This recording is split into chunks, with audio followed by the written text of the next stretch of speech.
taong 2002. Kasagsagan ng tag-ulan sa isang probinsya sa Nueva Ecija, isang nurse na nag-iikot sa gabi sa isang home for the aged ang napahinto sa tapat ng room 302. May kakaibang tunog na nagmumula sa siwang ng pinto. Hindi ito ordinaryong paghilik o pagsasalita habang tulog. Ito ay isang nakakakilabot at detalyadong bulong na para bang may isang taong nagkukumpisal ng kanyang mga kasalanan. Nag-atubili siya, ngunit sa huli ay kinuha ang telepono. Ang desisyong iyon ang muling bubuhay sa isang kasong 5 taon nang nakabaon sa limot. Ang lahat ay nagsimula noong 1997. Isang panahon kung saan mahina pa ang teknolohiya ng DNA testing at wala pang mga CCTV camera. Sa harap ng salaysay ng biyenan at ng asawa na tumakas daw ang manugang, ang pagkawala ng isang 29 anyos na babae ay napakadaling isinantabi. Isang perpektong alibi na binuo ng isang pamilyang nagkakaisa sa ilalim ng iisang bubong. Ngunit sa pagitan ng mga nasisirang brain cell ng isang matandang unti-unting nawawalan ng alaala, nagsimulang sumingaw ang isang karumal-dumal na katotohanan. Nasa ilalim ng kulungan ng kalabaw, si Rhea. Ito ba ay walang kahulugang bulong lamang ng isang matandang may demensya? O ito ang sigaw ng isang kaluluwang nakakulong sa ilalim ng malamig na semento? Sa sandaling nawala ang katinuan, kabalintunaan namang nanumbalik ng buong linaw ang madugong alaala ng gabing iyon.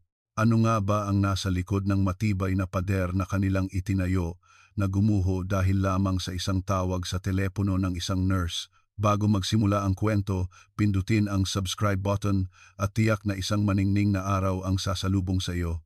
Heto na ang kwento ng araw na iyon. Agosto 2002 sa bayan ng San Jose, Nueva Ecija, walang tigil ang buhos ng malakas na ulan. Habang pinupuno ng maalinsangang hangin ang silid, ang mga mata ni Pedro de la Cruz ay hindi na makilala ang sarili niyang anak. Nanginginig ang kamay ni Jose na inalog ang balikat ng kanyang ama. Itay, ako po ito, si Joey. Ang 78 anyos na matanda ay tulalang nakatingin sa kawalan bago dahan-dahang lumingon. Ang mga matang walang pokus ay dumaan lamang sa mukha ng kanyang anak. Sino ka? Nanlamig ang buong katawan ni Jose at nanigas ang kanyang mukha. Para sa kanya na isang construction worker sa Maynila at isang kahig, isang tuka, halos imposible nang alagaan ang kanyang amang may demensya. Kaya naman, mabigat man sa kalooban, nagtungo siya sa isang home for the aged at tinanggap ang mga papeles na iniabot ng staff. Tahanan ng Pag-asa po ito. Sir, pakipirmahan na lang po dito. Humigpit ang hawak ni Jose sa ballpen, ngunit hindi tumigil ang panginginig ng kanyang mga daliri. Ang ilang saglit na pagsusulat ng kanyang pangalan sa papel ay parang isang kawalang hanggan para sa kanya. Pakialagaan na lang po siyang mabuti. Lumipas ang panahon at sumapit ang Oktubre 15. 2 buwan na ang nakalipas simula nang pumasok si Pedro sa tahanan ng Pag-asa. 3:00 ng madaling araw, balot ng katahimikan ang pasilyo ng gusali. Si Gina Reyes, ang caregiver na naka-duty, ay kinukusot ang inaantok na mga mata habang dumadaan sa tapat ng room 302 nang may marinig siyang kakaibang tunog mula sa siwang ng pinto.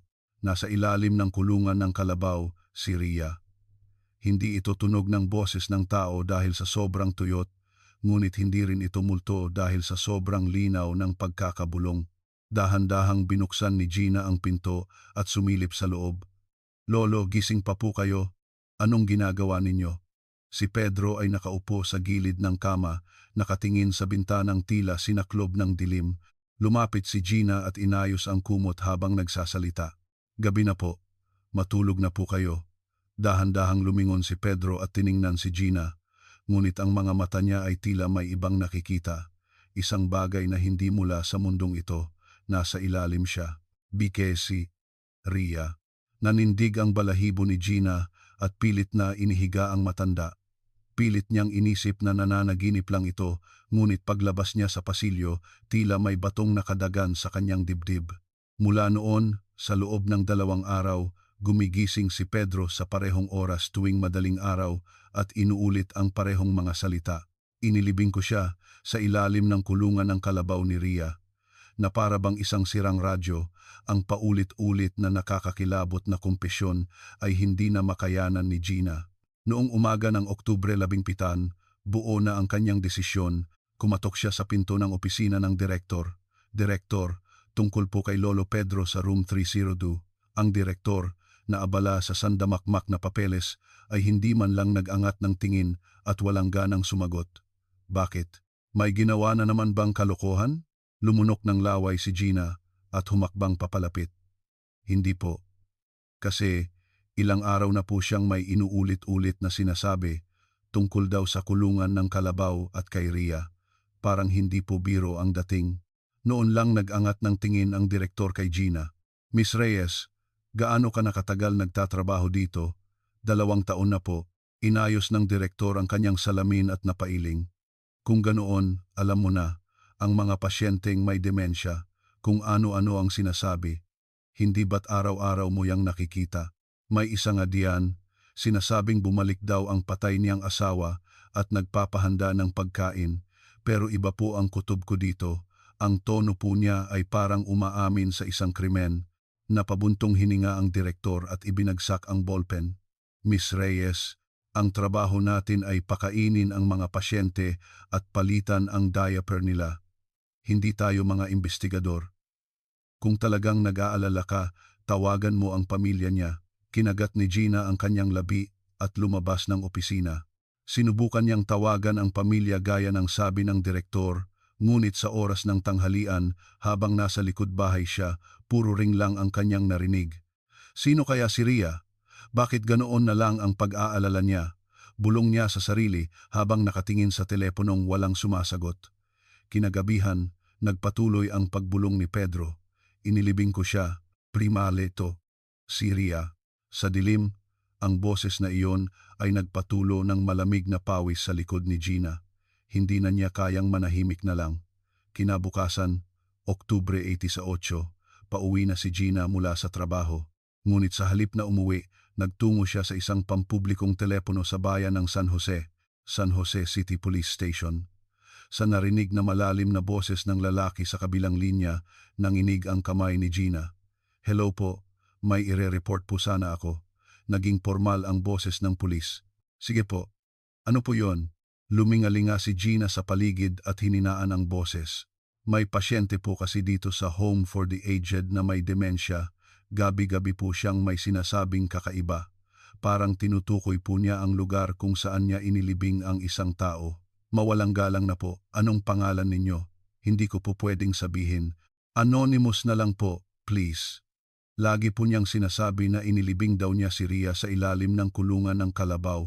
Mabilis na ibinaba ni Gina ang telepono na parang tumatakas.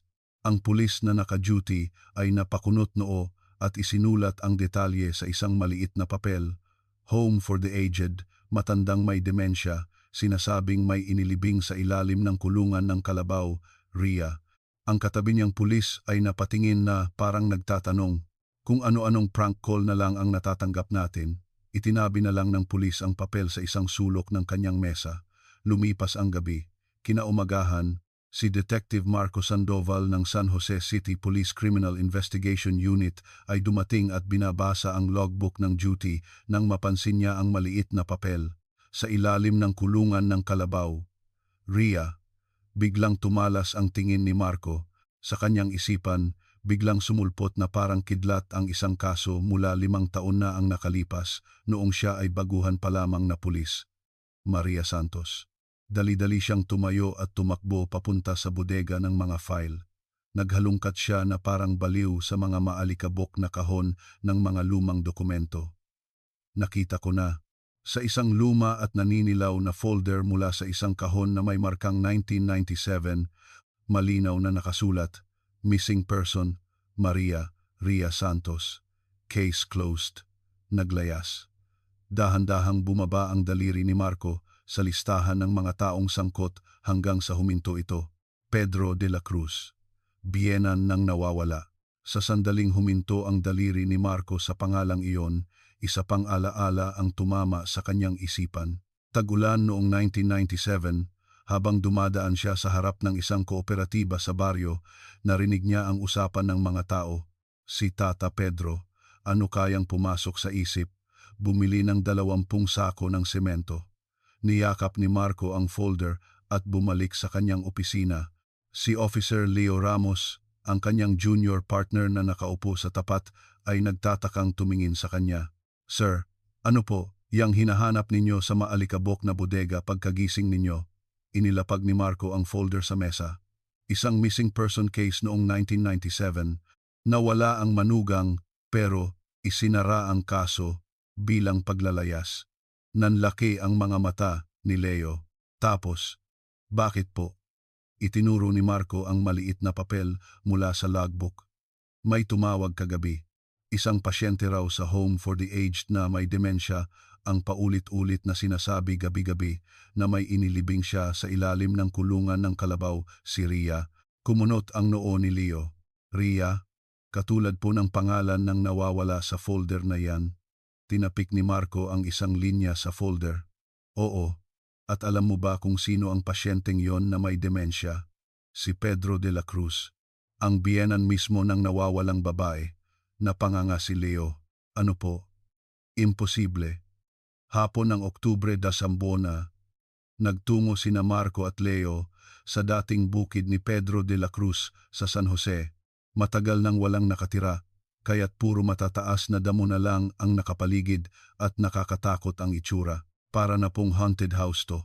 Baka may multo dito, sabi ni Leo habang nanginginig at palingalinga. Naunang naglakad si Marco patungo sa halos giba ng kulungan ng kalabaw. Na foreclose to noong 1998 pero 2 beses nang walang bumili sa auction. Sabi-sabi, ayaw ni Tata Pedro na may pumasok dito at mag-isa lang siyang nanirahan dito. Maingat na pumasok ang 2 sa loob ng kulungan ng kalabaw.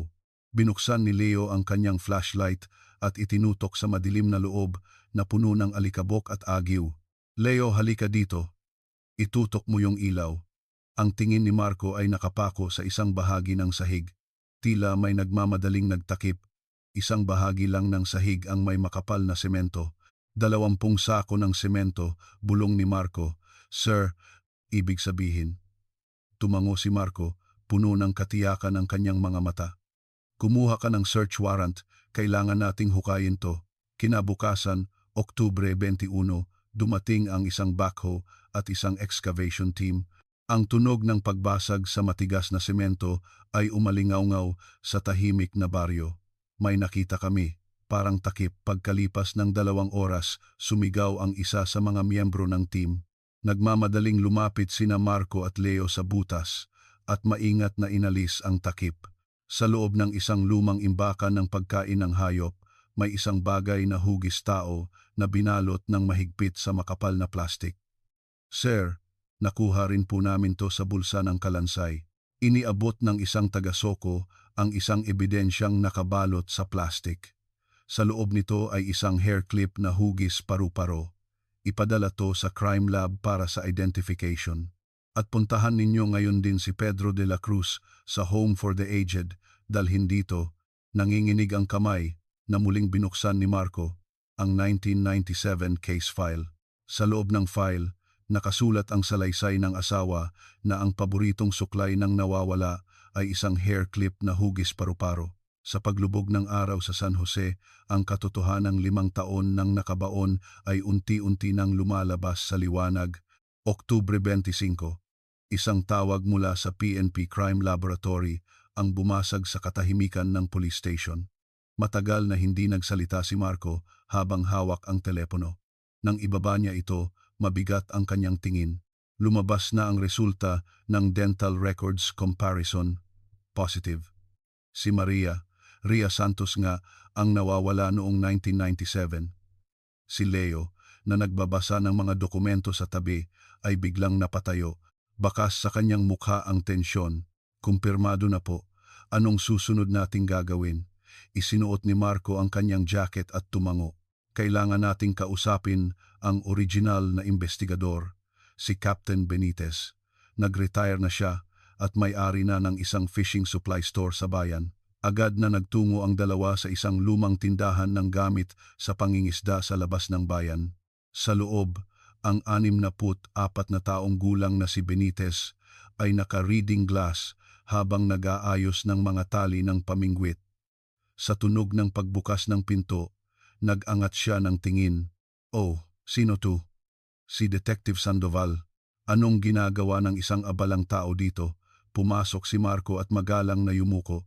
"Kapitan, kumusta po kayo? May mahalaga po akong sasabihin sa inyo." Inalok ni Benitez ng upuan ang dalawa na may ngiti. "Upo, upo. Ano ba yon?" Umupo si Marco at dahan-dahang nagsalita. "Kapitan, natatandaan niyo pa po ba ang kaso ng pagkawala ni Maria Santos noong 1997? Ang kamay ni Benitez na nag-aayos ng tali ay biglang natigilan sa ere. Kitang-kita ang pagkabigla sa kanyang mga mata. "Bakit mo biglang binuksan ang kasong yon?" "Nahanap na po ang mga buto niya sa ilalim ng sementadong sahig ng kulungan ng Kalabaw sa bukid ng biyenan niyang si Pedro de la Cruz." Ibinaba ni Benitez ang hawak na tali sa mesa. Isang malalim na buntong hininga ang kumawala sa kanya. "Ganoon pala. Nandoon nga siya." Inilabas ni Leo ang kanyang notebook at matalas na nagtanong, "Bakit po ninyo isinara ang kaso bilang paglalayas? Wala po ba kayong napansin na kakaiba?" Umiling si Benitez na may mapait na ekspresyon. Parehong-pareho ang sinabi ng asawa at ng biyenan. Nag-empake raw ang manugang at tumakas. Kahit anong iyak at pagmamakaawa ng nanay niya na hindi totoo, paano namin kokontrahin ang sinasabi ng pamilyang kasama niya sa bahay? Tinitigan ni Marco si Benitez sa mata at nagtanong, "Wala po ba kayong napansin na kahina-hinala habang nag-iimbestiga?" Kinamot ni Benitez ang kanyang baba at pilit inalala ang nakaraan. Masyadong kalmado ang biyenan. Umalis daw ang manugang pero hindi siya galit, hindi rin nag-aalala. Yon ang kakaiba. "Wala na po ba kayong ibang natatandaan? May mga usap-usapan sa baryo." Bigla raw nagpagawa ng kulungan ng Kalabaw si Tata Pedro, pero hindi ko na inimbestigahan. Sabi ko sa sarili ko, ano bang big deal sa pag-aayos ng kulungan sa bukid? Tumingin si Benitez kay Marco, ang boses ay puno ng pagsisisi. "Habang buhay kong pagsisisihan yon. Sana pala, kumuha ako ng pala at binungkal ko noon pa." Mabigat ang dibdib na umalis sina Marco at Leo sa tindahan. Oktubre 27, nagmaneho si Marco papuntang Bulacan para kausapin ang pamilya ng biktima. Sa isang lumang apartment building, pinindot niya ang doorbell sa ikatlong palapag. Isang babaeng nasa edad 60, si Aling Teresita, ang nagbukas ng pinto. "Sino po sila?" Ipinakita ni Marco ang kanyang police ID at magalang na nagpakilala. "Mula po ako sa San Jose City Police. Gusto ko po sanang makipag-usap tungkol sa anak ninyong si Maria Santos." Nanlaki ang mga mata ni Aling Teresita at nanginig ang kanyang mga kamay. "Si Ria? Ang anak ko? Anong nangyari? May balita ba? Pwede po ba tayong mag-usap sa loob?" Nagmamadaling binuksan ni Aling Teresita ang pinto. Sa maliit na sala, huminga muna ng malalim si Marco bago nagsalita. "Inay, magpakatatag po kayo. Nahanap na po namin ang mga labi ng inyong anak." Biglang nawala ang kulay sa mukha ni Aling Teresita. Ang kanyang mga labi ay naging kulay ube. "Labi? Anong ibig mong sabihin?" "Natagpuan po sa ilalim ng kulungan ng Kalabaw sa bukid ng kanyang biyenan." "Patawad po." Tinakpan ni Aling Teresita ang kanyang mukha at napaluhod sa sahig. Isang hagulgol mula sa kaibuturan ng kanyang puso ang pumuno sa sala. "Sabi ko na nga ba, pinatay siya ng mga demonyong yon. Sinabi ko na sa inyo." Hinintay ni Marco na kumalma siya bago maingat na nagtanong, "Inay, maari po ba ninyong ikuwento ng detalyado ang mga nangyari noong 1997? Pinunasan ni Aling Teresita ang kanyang mga luha at ibinuhos ang sama ng loob. "Mulat sa pool, sinabi ko nang hindi siya naglayas. Hindi ganoong klase ng bata ang anak ko para mag-empake at tumakas. Nagpunta ako sa presinto, nagmakaawa na hanapin siya pero walang naniwala sa akin." "Nagpunta po ba kayo mismo sa bukid?" "Higit 10 beses. Sinabunutan ko ang biyenan niya, tinanong kung nasaan ang anak ko, pero ang sagot lang niya, wala na, umalis na." Paulit-ulit lang. Biglang may naalala si Aling Teresita at hinawakan ang braso ni Marco. "Yung hair clip po." "Anong hair clip po?" "Noong unang punta ko sa bukid, Sa sahig malapit sa kulungan ng kalabaw, nakita ko ang hair clip ni Ria, yung hugis paru-paro. Regalo ko yon sa kanya noong ikinasal siya para maging maganda ang buhay niya. Kumuha si Marco ng isang litrato mula sa kanyang bag at inilagay sa harap ni Aling Teresita. Ito ang litrato ng maruming hair clip na hugis paru-paro na natagpuan kasama ng mga buto. Ito po ba? Nang makita ni Aling Teresita ang litrato, napasigaw siya at napaupo. Oo, yan nga. Diyos ko, Ria anak. Niyakap ni Aling Teresita ang litrato sa kanyang dibdib at walang tigil na umiyak. 5 taon kang giniginaw doon habang ako kumakain at natutulog. Tuwing Pasko, ni hindi man lang kita na ipaghain ng pagkain. Wala nang masabi si Marco, kundi yumuko na lang at damayan ang kanyang pagdadalamhati. Kinabukasan, Oktubre 28, nagtungo sina Marco at Leo sa Barangay Hall ng San Jose. Nais nilang makahanap ng mga residente na may natatandaan pa noong 1997.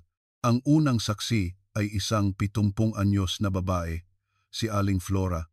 Si Ria? Oo, natatandaan ko. 1 linggo bago siya nawala, nakita ko siya sa sakayan ng bus. Nakikinig ng mabuti si Leo at nagtanong, ano po ang itsura niya? Pakisabi po lahat ng natatandaan ninyo. Nag-isip ng malalim si Aling Flora bago nagsalita. May dala siyang malaking bayong, kaya akala ko aalis siya. Baka uuwi sa probinsya nila. Wala na po ba kayong ibang napansin? Wala na. Nakatayo lang siya doon, hawak ang bayong. Hindi ko na nakita kung sumakay ba siya ng bus o hindi. Ang sumunod nilang kinausap ay ang may-ari ng isang maliit na sari-sari store sa baryo, si Mang Celso, 67 taong gulang. Ang kanyang kwento ay salungat sa sinabi ni Aling Flora. Imposibleng tatakas yon. Sigurado ako. Nagtaka si Marco at nagtanong, bakit po kayo nakakasiguro? Puno ng kumpiyansang sumagot si Mang Celso. Kasi bago siya nawala, noong gabi, bago yon, pumunta siya sa tindahan ko. Bumili ng 5 pakete ng instant noodles at isang tray ng itlog. Diyos ko naman, ang taong tatakas ba, bibili pa ng kakainin niya para bukas ng umaga? Nagkatinginan sina Marco at Leo. Lumingalinga si Mang Celso, hininaan ang boses at bumulong. Pero, Hepe, sikreto lang to. Ha? Opo, sabihin niyo lang po. Malaking tulong po sa investigasyon. Madalas daw magkita si Ria at ang kapitan ng barangay, si Kapitan Ruben. May nakakita raw sa kanila na nag-uusap sa may palayan kung gabi. May namamagitan daw sa kanila, sabi ng mga tsismosa. Biglang nag-iba ang tingin ni Marco. Oktubre 29, pagbalik sa presinto, sinimulan ni Leo na halungkatin ang mga financial records noong 1997. Matapos ang matagal na pagtingin sa monitor, dali-dali niyang tinawag si Marco. Sir, tingnan niyo po. To, may nakuha ako. Mabilis na lumapit si Marco sa pwesto ni Leo. Ano yan? Anong nahanap mo? May record po dito na nag-apply si Maria Santos ng farm loan na 500,000 pesos gamit ang bukid bilang collateral pero na-cancel. Ang petsa po ay 2 araw bago siya nawala. 2 araw bago ang galing ng timing. At may mas nakakagulat pa po. Sa parehong araw, may record na bumili ang biyenan niyang si Pedro de la Cruz ng 20 sako ng semento. Napakunot ang noo ni Marco. Bumili ng semento sa araw na na-cancel ang loan. Ang pangalan po ng loan officer noon ay Mr. Gomez. Nakatira na raw po sa Cabanatuan. Kinabukasan, nagtungo ang 2 detective sa isang apartment sa Cabanatuan City. Ang 19 anyos na si Mr. Gomez ay nakaupo sa sofa sa sala, inaalala ang nakaraan. Na-cancel ang loan? Oo, natatandaan ko. Imposibleng makalimutan ko yon dahil sa eskandalong nangyari. Seryosong nagtanong si Marco. Ano po ang nangyari? Kumunot ang noo ni Mr. Gomez at umiling. Nilusob ni Tata Pedro ang kooperatiba. Pulang-pula ang mukha niya sa galit, sigaw siya ng sigaw. Ano po ang sinabi niya? Sino raw ang may karapatang isangla ang lupa niya? Gusto raw sirain ng manugang niya ang pamilya nila. Nagwala siya doon. Ano po ang reaksyon ni Ria noon? Sumeryoso ang mukha ni Mr. Gomez. Namumutla siya sa isang sulok. Habang nagsisigaw ang biyenan niya, hindi siya makapagsalita. Takot na takot ang itsura niya, tandang-tanda ko pa. Binuksan ni Marco ang kanyang notebook at dahan-dahang tumango. Pera, away, at semento. Lahat ng piraso ng puzzle ay tumuturo sa iisang larawan. Leo, po sir. Isinara ni Marco ang kanyang notebook at seryosong nagsabi, ipatawag mo si Kapitan Ruben bilang witness. Kailangan nating alamin kung ano talaga ang relasyon nila ni Ria. Nobyembre 1, sa maliit na meeting room ng Barangay Hall, ramdam ang tensyon. Magkaharap sa mesa sina Marco at Leo at si Kapitan Ruben. Ang 54 anyos na si Ruben ay balisa. Ang kanyang mga kamay ay nakapatong sa kanyang mga tuhod. Ano po ang relasyon ninyo kay Maria Santos? Walang paligoy-ligoy na tanong ni Marco. Ang balikat ni Ruben ay bahagyang nanigas, isang detalyeng hindi nakaligtas sa mata ng detective. Residente lang po ng barangay. Mali po ba na asikasuhin ng kapitan ang kanyang mga residente para sa isang ordinaryong residente? Parang masyado po kayong madalas magkita. Umatungal si Ruben at iniwas ang tingin. Hindi ko po alam ang sinasabi ninyo. Inilabas ni Leo ang kanyang notebook at idiniin si Ruben. Kumalat po ang tsismis sa buong barangay. Nagkikita raw po kayo sa gabi sa may palayan. May namamagitan daw po sa inyo. Biglang namula ang mukha ni Ruben. Tumaas ang kanyang boses na parang nagtatanggol. Hindi po totoo yan. Gawa-gawa lang po yan ng mga matatandang walang magawa. Kung ganoon, sabihin ninyo ng diretsyo. Bakit po kayo madalas magkita? Huminga ng malalim si Ruben at yumuko. Sandaling katahimikan ang bumalot sa silid. Nagpapatulong po si Ria tungkol sa pagbebenta ng bukid. Inusog ni Marco ang kanyang upuan palapit. Pagbebenta ng bukid? Opo. Bago po ako naging kapitan, 10 taon po akong nagtrabaho sa kooperatiba. Kaya sa akin po siya lumapit para magtanong kung paano aayusin ang mga utang niya. Desperada na po siya, kaya sa akin siya lumapit. Kailan po ito nagsimula? Tag-init po ng 1997. Noong una, tungkol lang sa proseso ng loan ang tanong niya. Kalaunan, sinabi niyang kailangan na raw niyang ibenta ang bukid. Naglabas si Leo ng isang dokumento at inilapag sa gitna ng mesa. Napako ang tingin ni Ruben sa papel. Setyembre 17, 1997, hapon, nakita po kayong magkasama malapit sa isang law office sa Cabanatuan. Kailangan po ba ng law office para magbenta ng bukid? Nanlaki ang mga mata ni Ruben. Magsabi po kayo ng totoo. May relasyon po ba kayo? Wala po. Wala. Halos tumayo si Ruben habang nakahawak sa mesa. Gusto pong humingi ni Ria ng tulong para sa annulment. Ipinakilala ko lang po siya sa isang abogado na kakilala ko. Yon lang po yon. Nagkrus ng braso si Marco at malamig na nagtanong, lahat po ba ng pagkikita ninyo ay sa pampublikong lugar? Opo. Sa barangay hall, sa kooperatiba, sa law office. Wala po kaming tagong pagkikita. Bakit po siya humantong sa annulment? Hindi po biro ang pakikipisan sa biyenan. Muling napaupo si Ruben at yumuko. Dahil po sa biyenan niya, hindi niyo alam kung gaano kalupit si Tata Pedro sa manugang niya. Kapag nakainom, itatapon ang pagkain, magsisigaw. Sabi ni Ria, hindi na raw niya kaya, gusto na raw niyang mabuhay. Nobyembre 3, nagmaneho sina Marco at Leo papuntang Cabanatuan. Hinanap nila ang opisina ni Attorney Victoriano sa ikalawang palapag ng isang lumang gusali malapit sa Hall of Justice. Ang 58 anyos na abogado ay mukhang hindi komportable, pinaglalaruan lang ang kanyang tasa ng kape, si Mrs. Santos. Mayroon po kaming attorney-client privilege. Hindi ko po pwedeng sabihin basta-basta. Inilagay ni Marco ang kanyang kamay sa mesa. Ang boses ay mahina ngunit may diin. Attorney, patay na po ang kliyente ninyo. 5 taon na siyang nakalibing sa ilalim ng semento. Kung hindi po kayo makikipagtulungan, babalik po kami na may dalang warrant. Inayos ni Attorney Victoriano ang kanyang salamin at pinunasan ang mukha. Matapos ang ilang sandali ng pag-aalinlangan, nagsalita siya. Nag-usap po kami noong Setyembre 17, 1997. Pinag-aralan niya ang pagsasampa ng annulment pero hindi po kami formal na pumasok sa kontrata. Bakit po hindi? Sabi niyo po desperada na siya. Nag-alinlangan po si Ria. Sabi niya, kakausapin niya muna ang asawa niya bago magdesisyon. Parang gusto pa niyang bigyan ng huling pagkakataon. Itinaas ni Leo ang kanyang ballpen at nagtanong, mayroon po ba kayong natatanda ang sinabi niya?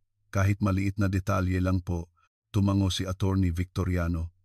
Hindi ko makakalimutan dahil kitang-kita ko ang pakiusap sa kanyang mga mata. Ano po ang sinabi niya? Natatakot daw po siya sa reaksyon ng biyenan niya. Kapag nabanggit lang daw ang tungkol sa bukid, nagwawala na. Baka raw kung anong gawin sa kanya kapag nalaman. Nanginginig po siya. Ano po ang ipinayo ninyo? Sinabi ko po na umuwi muna siya sa probinsya nila. Mahirap magsampa ng kaso habang magkasama sa iisang bahay. Mas maganda kung may distansya muna. Huminto si Attorney Victoriano at tumingin sa bintana. Pero po, iyon na po ang huli. Hindi na siya tumawag ulit. Akala ko po umuwi na siya sa kanila. Hindi ko alam na ganoon pala ang sinapit niya. Pabalik sa presinto, tahimik si Marco, nakatingin sa mga tanawing dumadaan habang nag-iisip. Planado ni Ria ang annulment at pagbebenta ng bukid nang hindi alam ng biyenan. Yon ang mitsa ng lahat. Tumango si Leo habang nagmamaneho. Problema sa pera at problema sa pamilya. Pero sir, parang masyado pang maaga para alisin sa listahan ng suspek si Kapitan Ruben. Bakit mo nasabi? Masyado po siyang maraming alam sa sitwasyon pero 5 taon siyang nanahimik. May namatay na tao pero hindi siya nagsalita. Kakaiba po. Lumingon si Marco kay Leo. May punto ka. I-verify mo ang alibi ni Kapitan Ruben. Nobyembre 5 sa opisina, hinalungkat ni Leo ang mga records ng barangay noong 1997. Matapos ang matagal na pagtitig sa monitor, napasigaw si Leo. Sir, kumpirmado po ang alibi ni Kapitan Ruben. Nag-angat ng tingin si Marco mula sa mga papeles. Ano? Noong gabi ng Oktubre 3, 1997, mayroong Barangay Development Committee meeting. May pirma po si Kapitan Ruben sa attendance at may picture din po siya sa meeting. Sakto po sa oras na pinaghihinalaan nating nangyari ang krimen, sumandal si Marco sa kanyang upuan at nag-isip. Kung ganoon, imposible siyang gumawa ng krimen. Hindi naman siya pwedeng umalis sa gitna ng meeting para maglibing ng tao. Pero, sir, paikutin ni Leo ang kanyang upuan para harapin si Marco. Isipin po natin, isang 23 anyos na matanda, kakayanin po ba niyang mag-isang talunin ang isang 29 anyos na babae, maghukay, maglibing, at magsemento? Posible po ba yon? Nanliit ang mga mata ni Marco. May kasabwat ganoon ba? Maaaring si Kapitan Ruben o... Huminto si Leo at tiningnan ang reaksyon ni Marco. O sino ang pinaghihinalaan mo? Ang anak, si Jose Joey de la Cruz. Sinabi niyang nasa Maynila siya noon pero na-verify po ba talaga natin yon? Naghalungkat si Marco sa tumpok ng mga papeles sa kanyang mesa. Sa isang sulok ng 1997 investigation report, nakatago ang statement ni Joey. Nagtatrabaho sa isang construction site sa Quezon City. Nasa site noong Oktubre 3. Yan lang ang nakasulat. Pero na-verify po ba yon ng mga investigador noon? Ibinagsak ni Marco ang folder. Hindi. Dahil isinara ang kaso bilang paglalayas.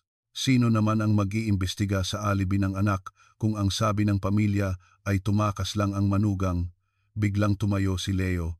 Ang kanyang mga mata ay parang isang mandaragit na nakakita ng biktima. Ako na po ang mag-iimbestiga sa mga ginawa ni Joey.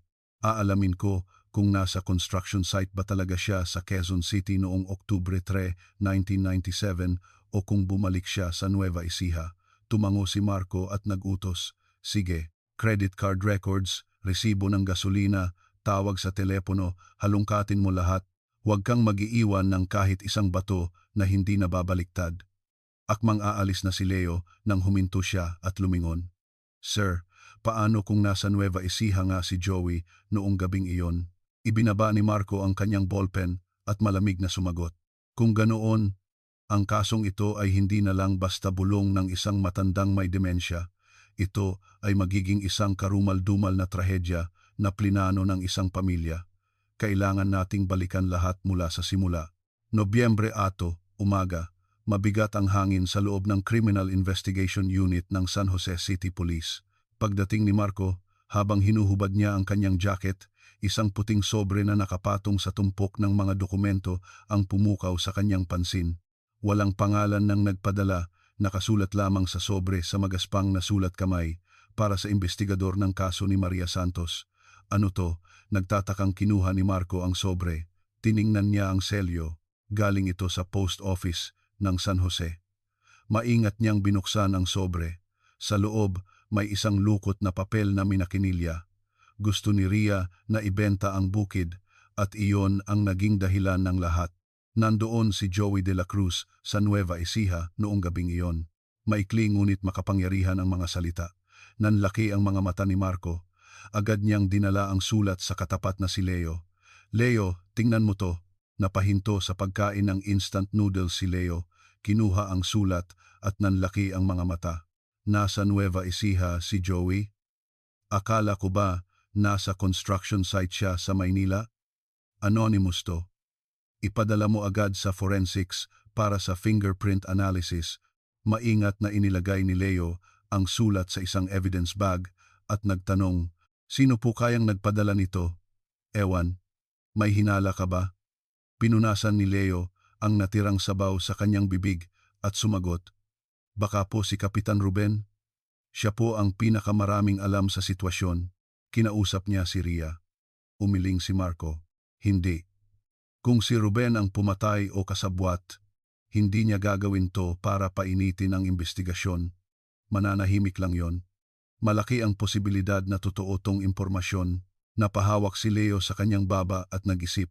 Kung ganoon, may nakakaalam pala sa loob ng 5 taon. Pero, ngayon lang nagsalita. Baka kinonsensya. May dahilan yan. Siguro dahil nasa home for the aged na si Tata Pedro at wala ng tao sa bahay, nagkalakas siya ng loob. Unahin nating kumpirmahin ang nilalaman ng sulat. Alamin natin kung nasa Nueva Ecija nga ba si Joey o nasa Maynila noong araw na yon. Nobyembre 10. Nagtungo ang 2 detective sa Maynila para alamin ang mga nangyari noong 1997. Ang construction company na pinagtrabahuhan ni Joey ay nalugi na noong panahon ng Asian Financial Crisis. Ngunit sa kabutihang palad, ang mga records ng empleyado na isinumite sa Department of Labor ay nandoon pa. Sir, heto po, may attendance record siya noong Oktubre 3, 1997. May time-in po. Itinuro ni Leo ang maalikabok na dokumento. Kung ganoon, nasa Maynila nga siya. Mali po ang impormasyon sa sulat. Magsisindi na sana ng sigarilyo si Marco nang mapatitig siya sa dokumento. Hindi natin masasabi sa attendance lang. Pwedeng nag-time-in lang siya sa umaga tapos umalis. Karaniwan yan sa mga construction site. Tiningnan ni Marco ang mga kasunod na pahina. May listahan ba ng mga kasama niya sa trabaho noon? Mahahanap pa ba natin? May ilan po akong natunton. May isa pong nagngangalang Kiko na nakatira sa Cavite. Kasama raw po niya sa team noon. Nobyembre 11, hapon, sa isang mausok at maingay na karinderya sa Cavite, sinalubong sila ng 56 anyos na si Kiko habang umiinom ng beer. Suot ang maruming damit pantrabaho, bakas sa kanyang mukha ang hirap ng buhay. Si Joey? Oo, natatandaan ko, tahimik lang yon, trabaho lang ng trabaho, sabi ni Kiko habang binabaliktad ang iniihaw. Inabutan siya ni Marco ng isang basong beer. Oktubre 3, 1997 po, araw ng kagitingan. Nandoon po ba si Joey sa site? Oo, nandoon siya sa umaga. Nakita ko siyang nag-time-in sa foreman. Lumapit si Marco at matalas na nagtanong, sa umaga lang po, paano po pagkatapos noon? Magkasama pa rin po ba kayo? Kinamot ni Kiko ang kanyang ulo at pilit inalala. Hindi. Umalis siya nang nagmamadali. Tanghali yata yon. Kakain na sana kami ng tanghalian nang bigla na lang siyang nag-empake. Kinuha ni Leo ang kanyang notebook at nagsulat. Ano po ang sinabi niya bago umalis? May emergency daw sa probinsya nila. May sakit daw ang tatay niya. Sabi niya, pakisabi na lang daw na baka ilang araw siyang hindi makakapasok. Nagkatinginan sina Marco at Leo sa ere. Ang sinasabi sa sulat ay nagkatotoo. Kailan po siya bumalik? Mga 3 o 4 na araw. Pero grabe ang itsura niya. Payat na payat, pulang-pula ang mga mata. Tinanong ko kung anong nangyari, hindi sumasagot, sigarilyo lang ng sigarilyo. Paglabas sa karinderya, huminga ng malalim si Marco at ibinuga ang usok ng sigarilyo. Pang-umaga lang ang time-in niya. Gumawa siya ng alibi tapos dumiretso sa Nueva Ecija. Tumango si Leo, nagniningas ang determinasyon. Che-check ko po ang credit card records niya. Kung nagdala siya ng sasakyan, siguradong nagpagasolina yon. Nobyembre 19. Pagbalik sa San Jose, nagpadala si Leo ng urgent request sa mga credit card company. Dahil luma na ang records, inabot ito ng oras. Sa paglubog ng araw, isang fax machine ang umingay. Drk, GEIC. Sir, nahanap ko na. Eto na. Nagmamadaling kinuha ni Leo ang papel mula sa fax machine. Ano yan? Saan? Oktubre 3, 1997, 8:10 mang gabi. Isang gasolinahan sa Plaridel, Bulacan. Credit card ni Jose de la Cruz, nagpagasolina ng 300 pesos. Kinuha ni Marco ang papel at inilarawan ang mapa sa kanyang isipan. Plaridel. Nasa daan yan mula Maynila papuntang Nueva Ecija. Huling-huli na siya. Kung dumaan siya ng Plaridel ng alas 9, dumating siya sa bahay nila sa Nueva Ecija ng halos alas 10 na. Sakto po sa oras na pinaghihinalaan nating nangyari ang krimen. Ibinagsak ni Marco ang papel sa mesa. Ang kanyang tingin ay tumalas. 5 taon tayong niloko ni Joey, na nasa Maynila siya. Sumandal si Leo sa kanyang upuan at napangiti ng mapait. Kung ganoon, nandoon nga siya sa bukid noong gabing iyon, kasama ang tatay niya sa tabi ng patay niyang asawa. O manugang, kasabwat siya. Hindi man siya ang direktang pumatay, pero tumulong siya sa pagtatago ng bangkay. Hindi kayang gawin ng isang tao lang ang pagbubuhos ng semento. Tumayo si Marco at isinuot ang kanyang jacket. Nasaan si Joey ngayon? Nasa isang maliit na kwarto po sa Tondo, Maynila. Nagraraket lang po para mabuhay. Bukas ng umaga, pupunta tayo ng Maynila. Hindi na kailangan ng subpina. Arestuhin agad. Magdala ka ng posas. Nobyembre 13, umaga, sa gitna ng makapal na hamog, isang police van ang mabilis na tumatakbo papuntang Maynila. Nagmamaneho si Leo at maingat na nagtanong, Sir, sa tingin niyo po, si Joey ang pumatay sa asawa niya, kahit gaano pa kahalaga ang pera. Tumingin si Marco sa mga tanawing dumadaan sa bintana at mabigat na nagsalita. Hindi pa natin alam, pero kailangan nating malaman kung ano talaga ang nangyari sa kulungan ng kalabaw na yon. 5 taon siyang nanahimik. Sa tingin mo ba, aamin yan ngayon? Lumingon si Marco kay Leo at mapait na ngumiti. Nasa home for the aged na ang tatay niya. Isang matandang may demensya na hindi na maalala ang sariling pangalan. Anong magagawa noon? Wala na siyang poprotektahan. Wala nang dahilan para magsinungaling. Tumango si Leo. Wala na siyang takas. Oo, ngayon, kailangan nating marinig ang katotohanan. Gaano man kapangit yan. Bumilis ang takbo ng sasakyan sa expressway. Papunta sila sa mata ng bagyo para buksan ang isang lihim na 5 taon nang nakatago. Nobyembre 4, hapon, sa interrogation room ng San Jose City Police, halos hindi makahinga sa bigat ng tensyon. Ang 37 anyos na si Jose, na nakaupo sa isang bakal na silya, ay mukhang mas matanda ng 10 taon. Ang kanyang mga kamay ay puno ng kalyo, tanda ng mabigat na trabaho. Umupo si Marco sa tapat niya at dahan-dahang inilapag ang isang papel sa harap ni Jose. Oktubre 3, 1997, Wato, 47 ng gabi. Resibo mula sa isang gasolinahan sa Plaridel. Credit card mo to. Ang mga mata ni Jose ay hindi mapakali, halatang ninenerbyos. Bakit? Sabi mo nasa Maynila ka, 5 taon mong pinanindigan yan, pero bakit nasa Plaridel ang card mo? Lumunok ng laway si Jose at yumuko. Hindi ko po matandaan. Baka nawala ko po ang card ko. Hindi mo matandaan? Tinapik-tapik ni Marco ang mesa. Ang Plaridel ay daanan mula Maynila papuntang Nueva Ecija. Kung dumaan ka doon ng alas 9 ng gabi, dumating ka sa bahay ninyo ng mga alas 10, sakto sa gabi, kung kailan nangyari ang krimen. Kinagat ni Jose ang kanyang labi. Ang tanging maririnig sa silid ay ang tunog ng orasan at ang mabigat na paghinga ni Jose. Biglang sumingit si Leo na nakatayo sa tabi ng pinto. Mr. De La Cruz, nakausap po namin ang dati ninyong katrabaho, si Kiko. Sabi niya, umalis ka raw nang nagmamadali noong tanghaling iyon. May emergency daw sa probinsya ninyo. Halatang nanliit ang balikat ni Jose. Ramdam niyang wala na siyang matatakbuhan. Iyon po. Bakit ka nagsinungaling sa loob ng 5 taon na nasa Maynila ka, gumawa ka pa ng alibi? Huminga ng malalim si Jose at yumuko. Ang 2 oras na katahimikan ay nabasag na. Tumawag po sa akin si Itay. Anong sabi niya? May kakaiba raw kay Ria. Kailangan ko raw umuwi agad. Inusog ni Marco ang kanyang upuan palapit. Kaya umuwi ka. Ano ang nakita mo pagdating mo? Napapikit ng mariin si Jose. Nanginginig ang kanyang boses nang magsalita. Wala po akong nakita. Sabi po ni Itay, nag-impake raw po si Ria at tumakas. Tapos, naniwala ka? Opo. Hindi po sinungaling si Itay. Hindi napigilan ni Leo ang sarili at napahampas sa mesa. Sino ang maniniwala diyan? Kung simpleng paglalayas lang yon, bakit ka nagsinungaling sa mga pulis sa loob ng 5 taon na nasa Maynila ka? Pwede mo namang sabihin na umuwi ka sa Nueva Ecija. Namutla si Jose na parang papel. Inutusan po ako ni Itay na yon ang sabihin. Bakit? Bakit? Masikip po ang isipan ng mga tao sa probinsya.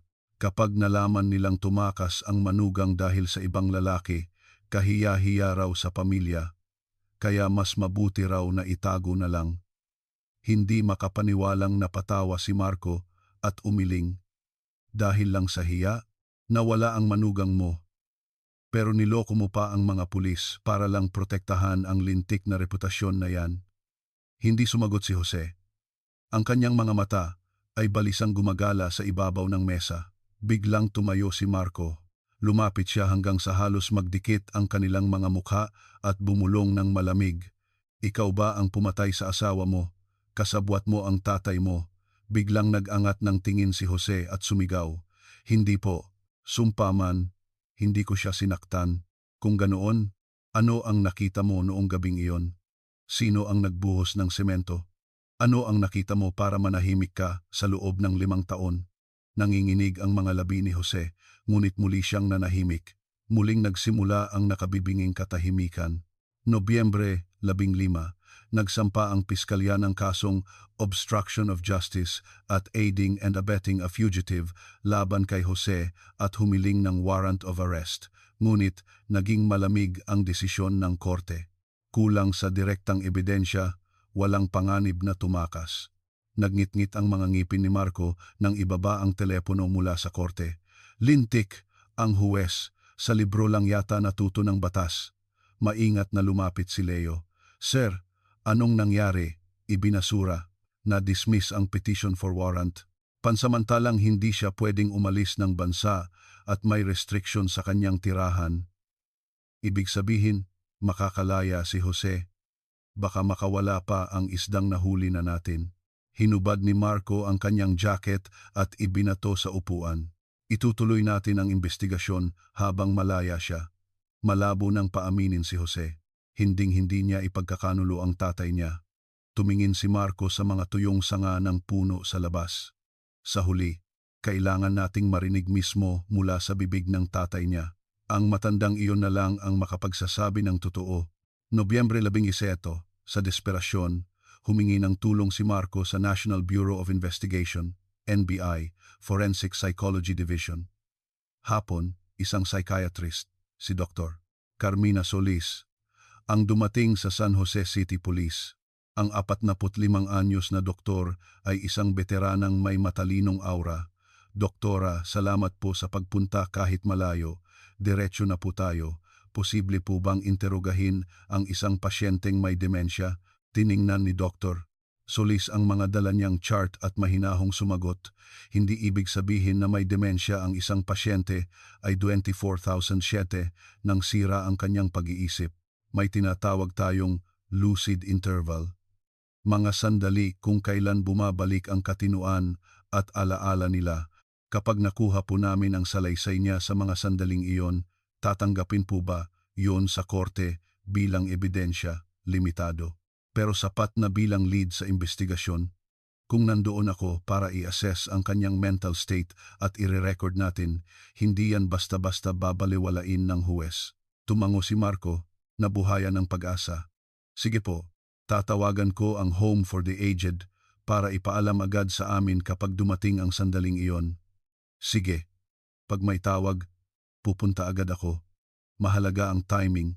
Kinagabihan, tumawag si Marco sa tahanan ng pag-asa. Sa kabilang linya, narinig niya ang boses ng caregiver na si Gina. Hello, Miss Gina, si Detective Sandoval po ito. Ay, hepe, bakit po kayo napatawag? May hihilingin po sana ako. Nasabi ninyo na may mga pagkakataong nagiging malinaw ang isip ni Lolo Pedro, tama po? Sa sandaling mangyari po yon, pakitawagan ninyo po ako agad, kahit madaling araw pa yan. Sige po, sige po. Lalo na po't hindi siya makatulog nitong mga nakaraang gabi. Babantayan ko po siyang mabuti. Nobyembre 12, umaga, tumawag si Marco sa hepe ng Soco Excavation Team.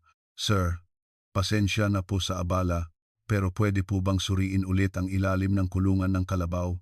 Baka po may iba pang bagay doon bukod sa mga buto. Nasuyod na po namin lahat yon. Ano pa po kayang makikita doon?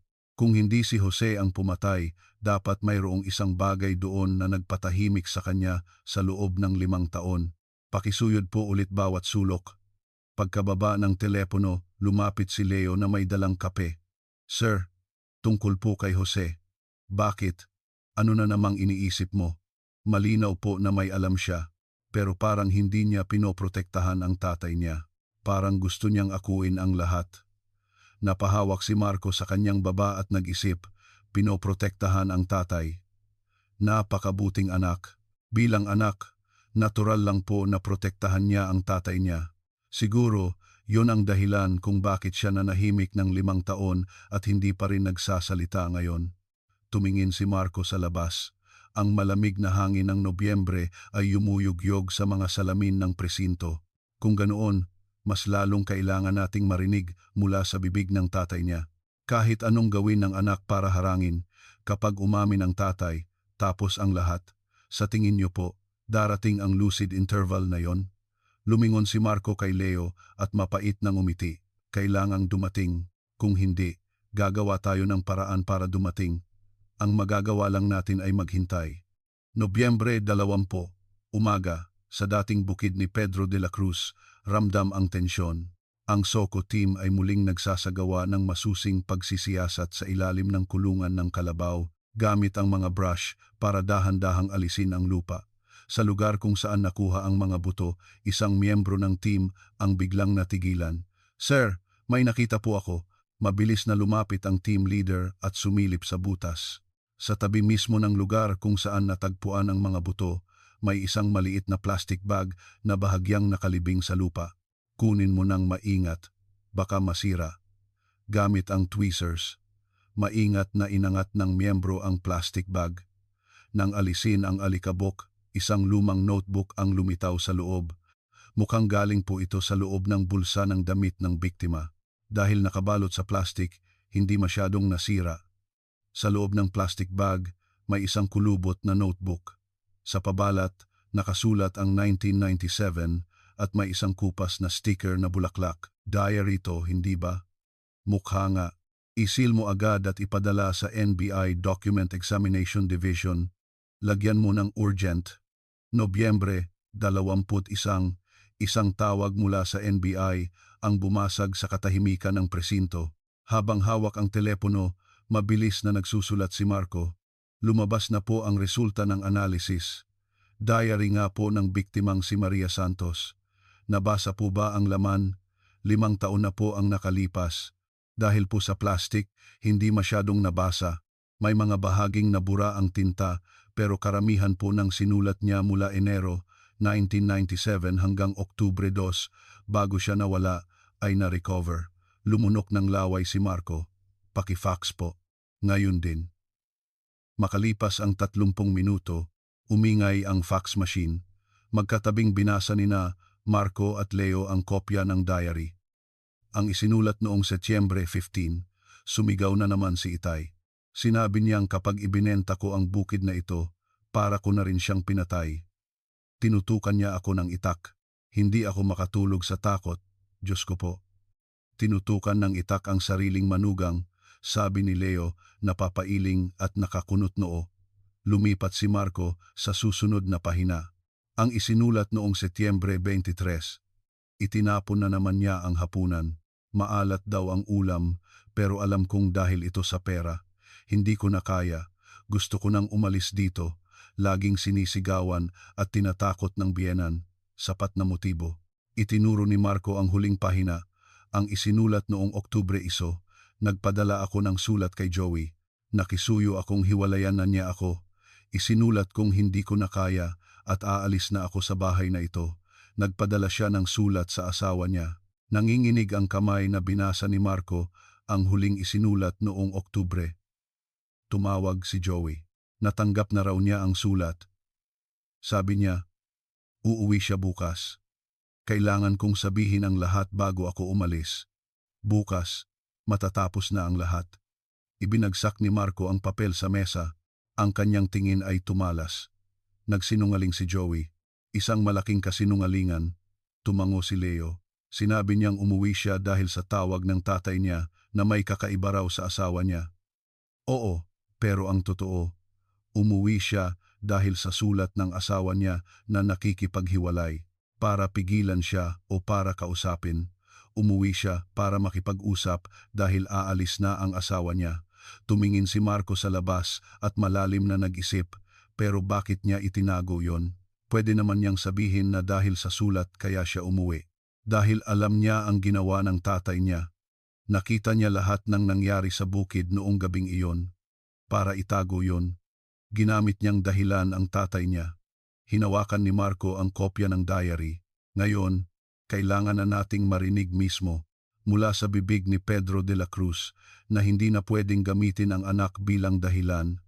Nobyembre 22, alas 4 ng madaling araw, malakas na tumunog ang cellphone ni Marco.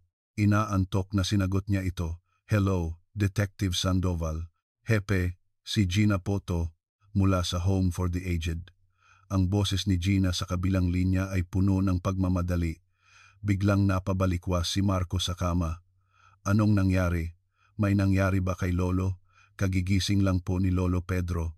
Pero, iba po ang tingin niya. Malinaw na malinaw po.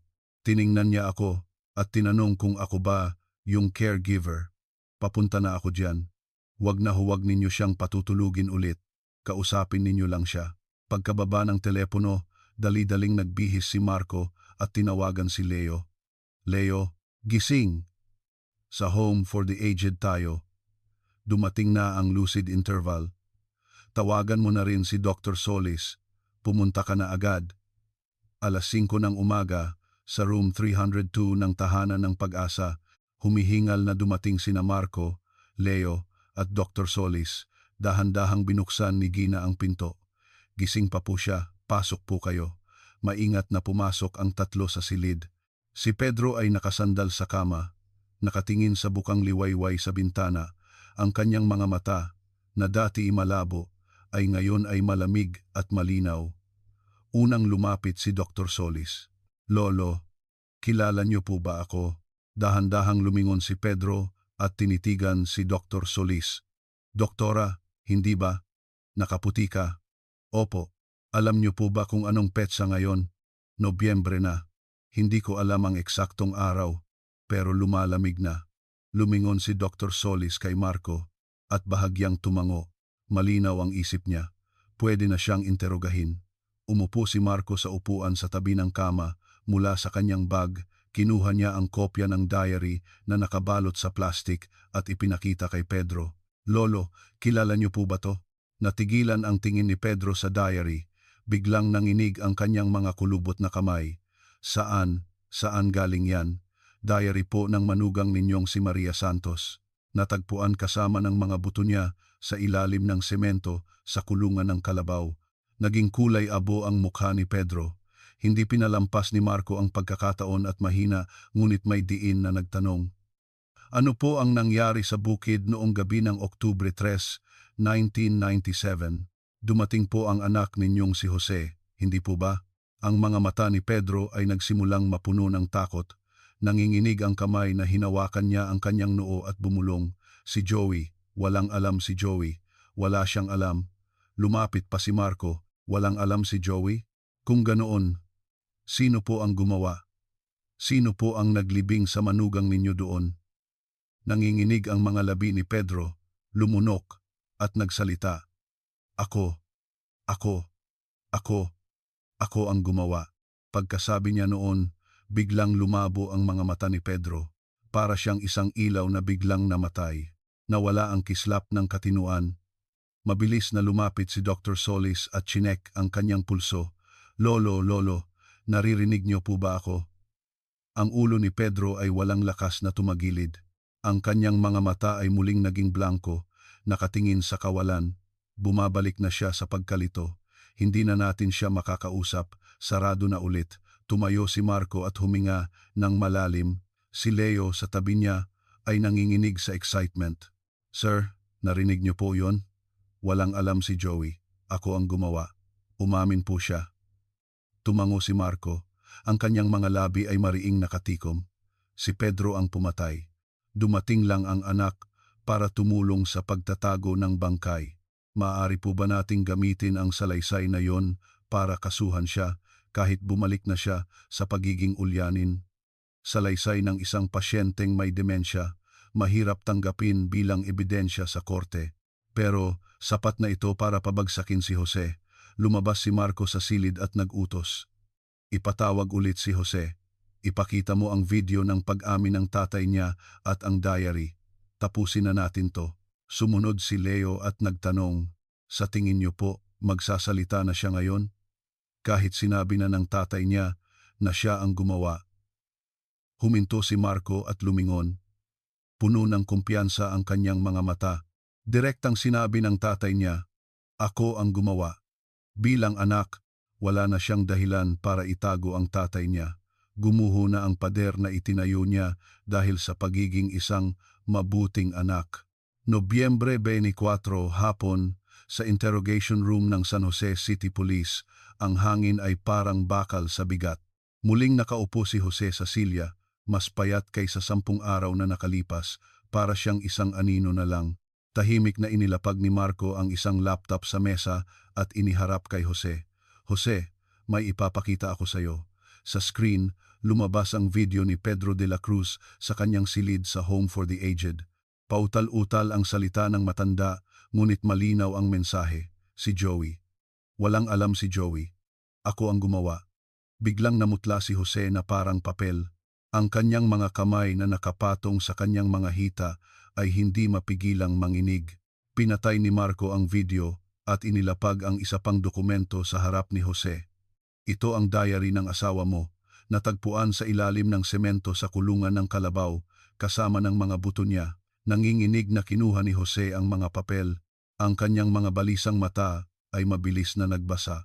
Tingnan mo ang isinulat noong Oktubre 2. Malinaw na nakasulat diyan, sabi ni Marco, habang tinuturo ang petsa gamit ang dulo ng kanyang ballpen.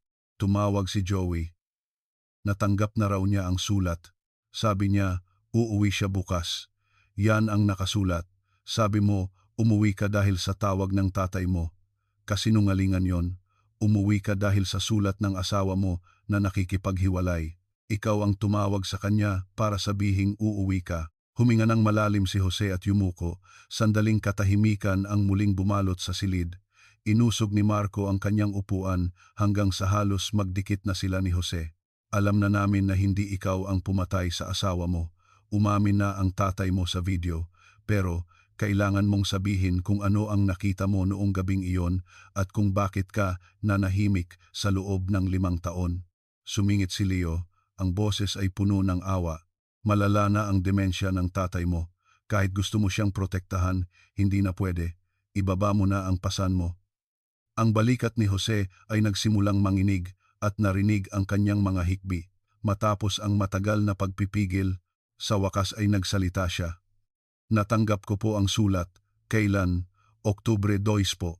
Nakasulat po na gusto na ni Ria na maghiwalay kami. Aalis na raw po siya sa bahay dahil hindi na niya kaya. Tumango si Marco, naghihintay sa susunod na sasabihin. Tapos, tumawag po ako agad. Sabi ko, uuwi ako bukas para mag-usap kami. Anong oras ka dumating? Napapikit ng mariin si Jose, puno ng sakit. Mga 10:00 na po ng gabi. Na-traffic po ako, kaya medyo gabi na. Ano ang nakita mo pagdating mo? Sa loob ng bahay, nanginginig ang mga labi ni Jose habang inilalabas ang impyernong alaala na 5 taon niyang itinago. Nakita ko po si Itay na nakatayo sa harap ng kulungan ng kalabaw, tulala. Anong itsura niya? Ilarawan mo ng detalyado, may hawak po siyang pala, at ang damit niya at ang pala, may dugo. Maraming dugo. Napigil ni Marco ang kanyang hininga, nakatutok sa bawat salita ni Jose. Para niyang nakikita ang karumal-dumal na eksena, walang kulay ang mukha ni Itay. Tiningnan niya ako, pero hindi mata ng tao ang nakita ko. Blanco. Anong sinabi niya? Anong dahilan niya? Ang boses ni Jose ay pumiyok, naging garalgal. Sumasagot daw po si Ria. Naglakas loob daw na sabihin sa harap niya na ibebenta niya ang bukid, kaya sa sobrang galit, hindi niya raw napigilan ang sarili. Lumunok ng laway si Leo at nagtanong, "Anong ginawa mo? Hindi mo ba tinawag ang mga pulis?" Tumakbo po ako papasok sa kulungan ng kalabaw. Tinakpan ni Jose ang kanyang mukha at humagulgol. Nakahandusay si Ria sa malamig na sahig. Umaagos ang dugo mula sa ulo niya, basa ang buong sahig. Tapos, nanghina po ang mga tuhod ko, napaupo ako. Wala po akong maisip. Blanco po ang isip ko. Pinigilan ni Marco ang kanyang emosyon at mahinahong nagtanong, "Paano ninyo itinago ang bangkay? Ikaw ba ang nagplano?" Tumingin si Jose kay Marco, ang kanyang mga mata ay basa sa luha. Ang malalaking butil ng luha ay tumutulo sa kanyang mukha. Niyakap po ni Itay ang mga binti ko, nagmakaawa. Sabi niya, kapag tinawag ko ang mga pulis, mamamatay na siya. Ayaw daw niyang mamatay sa kulungan. Masisira daw ang pamilya namin. Pakiusap daw. Bilang anak niya, iligtas ko siya kahit isang beses lang. Tapos, pumayag ka dahil sa pakiusap ng tatay mo. Natakot po ako. Hindi ko po alam ang gagawin. Habang buhay, hindi po ako sumuway sa tatay ko. Inisip ko po na kailangan kong sundin ang utos niya. Ang balikat ni Jose ay malakas na umuuga. Magdamag po naming inilipat ang bangkay. Sa ilalim ng imbakan ng pagkain ng hayop, ako po ang naghalo ng semento at nagbuhos. Matanda na po si Itay. Nanginginig ang mga kamay. Kaya nagutos na lang po siya. Mahinang nagtanong si Leo. Kinabukasan, umalis ka agad? Bago po sumikat ang araw, tumakas po ako pabalik ng Maynila. Pumasok po ako sa trabaho na parang walang nangyari. May lungkot sa mga mata ni Marco nang magtanong, 5 taon, ni minsan hindi ka bumalik sa bukid? Kahit Pasko, umiling si Jose. Hindi po. Kapag nasa tapat na ako ng bahay, nanginginig ang mga binti ko, hindi ako makapasok. Noong una, ayaw kong maniwala sa nangyari. Gusto kong isipin na panaginip lang. Pagkatapos, sinubukan ko na lang kalimutan. Nakalimutan mo ba? Mapait na tumawa si Jose. Gabi-gabi po akong binabangungot. Si Ria, umiiyak sa panaginip ko. At si Itay, nakatayo hawak ang madugong pala. Sa loob ng 5 taon, ni isang gabi, hindi ako nakatulog ng mahimbing. Tumayo si Marco at sinabi ang resulta ng investigasyon. Ang resulta ng forensic analysis ng NBI at ang salaysay mo ay magkatugma. May mga marka ng pagkakapalo ng matigas na bagay sa bungo niya. Tila sumuko na si Jose sa lahat at yumuko. Tatanggapin ko po ang parusa ko. Paglabas sa interrogation room, huminga ng malalim si Marco, sumunod si Leo. At nag-utos si Marco, tawagan mo ang piskalya. Si Pedro, dahil sa demensya at wala sa katinuan, pag-aaralan nila kung kakasuhan pa. Si Jose, isasampa natin ang kasong accessory to the crime at obstruction of justice. Mapait ang mukha ni Leo habang tumatango. 5 taon. 5 taon niyang mag-isang pinasan ang karumal-dumal na sikretong yon. Tumingin si Marco sa papalubog na araw ng Nobyembre. Ang mga tuyong sanga ng puno ay hinahangin. Gusto niyang protektahan ang tatay niya. Ang maling pagmamahal na yon ang sumira sa buhay niya at nagbaon ng punyal sa puso ng kawawang asawa niya at ng nanay nito. Tapos na po ba ang lahat? Umiling si Marco at isinuot ang kanyang jacket. Hindi pa. Mayroon pang paglilitis. At mayroon pang pinakamahirap na parte, ang sabihin ng buong masakit na katotohanan sa pamilya ng biktima. Pebrero 14, 2003, sa korte ng Cabanatuan City Regional Trial Court, isang mabigat na katahimikan ang bumalot. Si Jose, na nakatayo sa upuan ng akusado, ay nakayuko at nanginginig. Sa unang hanay ng mga manonood, si Aling Teresita ay mahigpit na hawak ang kanyang panyo. Ang tuyong boses lamang ng hukom na nagbabasa ng hatol ang maririnig sa loob ng korte. Ang akusadong si Jose de la Cruz, noong gabi ng Oktubre 3, 1997, ay nasaksihan ang karumal-dumal na krimen na ginawa ng kanyang amang si Pedro de la Cruz, ngunit hindi niya ito isinumbong sa mga autoridad. Sa halip, aktibo siyang nakilahok sa pagtatago ng bangkay na nagdulot ng hindi masukat na sakit sa pamilya ng biktima sa loob ng 5 taon. Ang balikat ni Jose ay lalong yumuko. Gayunpaman, isinasaalang-alang ng korte na ang akusado ay hindi direktang sangkot sa pagpatay at dahil sa habambuhay na pagsunod sa kanyang ama, nahirapan siyang gumawa ng tamang desisyon. Tumingin ang hukom kay Jose at binasa ang hatol. Dahil dito, ang akusado ay hinahatulan sa kasong accessory to murder at obstruction of justice ng 2 taong pagkakakulong. Ngunit, ang sentensyang ito ay suspendido sa loob ng 3 taon. Isang pigil na iyak ang narinig mula sa mga manonood. Tinakpan ni Aling Teresita ang kanyang bibig at humagulgol. Dahan-dahang nag-angat ng tingin si Jose at tumingin sa mga manonood. Ang kanyang mga basang mata ay nagsalubong sa mga mata ni Aling Teresita. Pagkatapos ng paglilitis, habang papalabas ang mga tao, bumaba si Jose mula sa kanyang upuan, lumapit kay Aling Teresita at lumuhod. Inay. Ang boses ni Jose ay basag at nanginginig. Patawad po. Kasalanan ko pong lahat. Hindi ko na po mahihiling ang inyong kapatawaran. Nanginginig na tinitigan ni Aling Teresita si Jose. Marami siyang gustong sabihin, ngunit ang kanyang mga labi lamang ang nanginginig.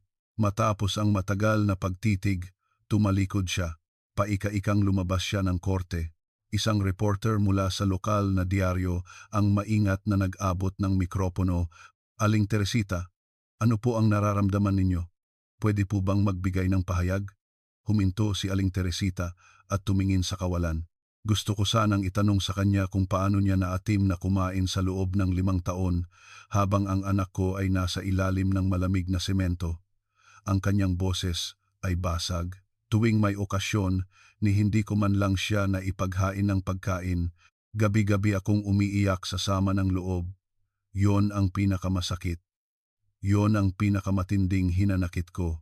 Pinunasan ni Aling Teresita ang kanyang mga luha at mabigat na humakbang. Hapon ng araw na iyon, inilabas ng piskalya ang pinal na desisyon tungkol kay Pedro de la Cruz. Ibinaba ni Marco ang telepono at mapait na tumingin kay Leo. Hindi nakakasuhan si Pedro. Dismissed. Walang jurisdiction. Hindi makapaniwalang kumunot ang noo ni Leo. Po, ganoon na lang. Yon pagkatapos ng ginawa niya. Hindi siya mapaparusahan dahil sa demensya. Patuloy siyang wala sa katinuan kaya't hindi siya pwedeng litisin. Sa batas, wala tayong magagawa. Paano na po siya ngayon? Makakalaya na lang. Mananatili siya sa home for the aged hanggang sa mamatay siya. At ang nakakatawa pa, dahil hindi ito parusa, hindi sasagutin ng gobyerno ang gastos sa home for the aged.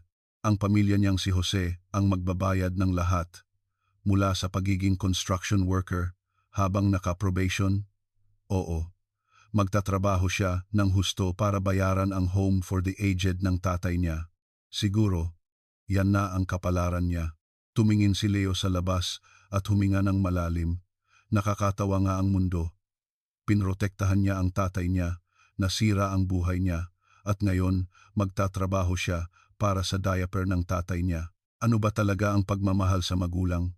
Tahimik lang si Marco, pinaglalaruan ang kanyang sigarilyo. Marso 5, sa opisina ng Criminal Investigation Unit, abala sila sa pagsasara ng kaso. Binabasa ni Marco ang huling pahina ng kanyang report. Matapos mag-isip, kinuha niya ang kanyang ballpen at idinagdag ang isang pangungusap sa ilalim.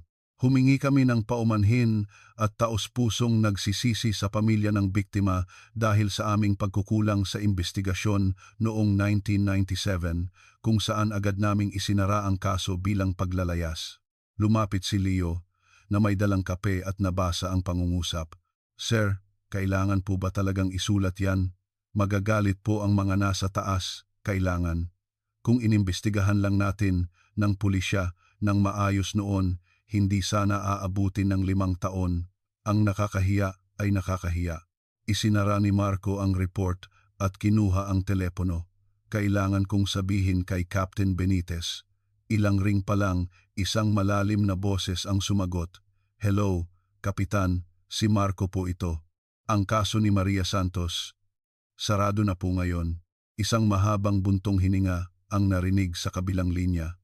Ganoon pala, sa wakas, natapos na. Salamat sa iyo, Marco. Ang pumatay po ay ang biyenan, si Pedro. Ang anak na si Jose ay tumulong lang sa pagtatago. Sabi ko na nga ba, may kakaiba akong naramdaman noon, pero binaliwala ko lang habang buhay kong pagsisisihan yon. Sana pala, naghukay ako. Hindi po ninyo kasalanan lahat, Kapitan. Noong panahon na iyon, lahat ng ebidensya ay tumuturo sa paglalayas.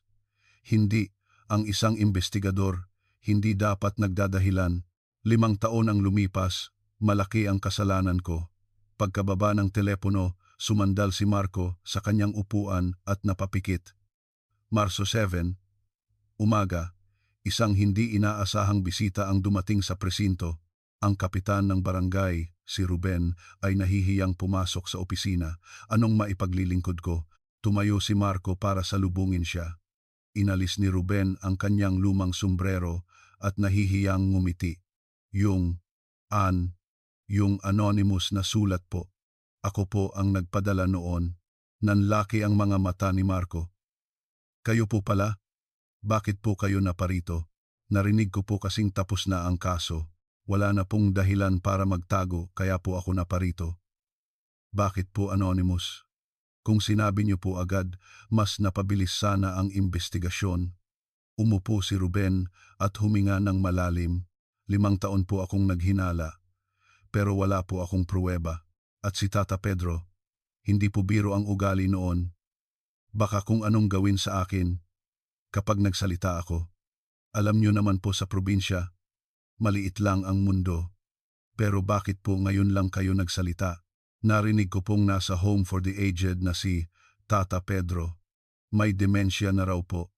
Nang marinig kong wala na siyang pangil, doon lang po ako nagkalakas ng loob at kinonsensya na rin po ako. Kumuha si Ruben ng isang lumang litrato mula sa kanyang bulsa. Litrato ito ng isang lumang makinilya. Makinilya po ito ng nanay ko. Ginamit ko po para hindi makilala ang sulat kamay ko.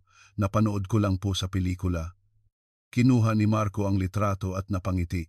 Matalino po kayo. Pero bakit po kayo naparito? Hindi naman po siguro para sumuko. Gusto ko pong personal na humingi ng tawad kay Aling Teresita. Kung nagsalita lang po ako agad, mas maaga sanang nahanap ang anak niya. Yun po ang bumabagabag sa akin. Pwede ko po bang makuha ang contact number niya? Nag-alinlangan si Marco, ngunit kumuha ng papel at nagsulat. Heto po, nasa Bulacan po siya. Puntahan ninyo po at damayan.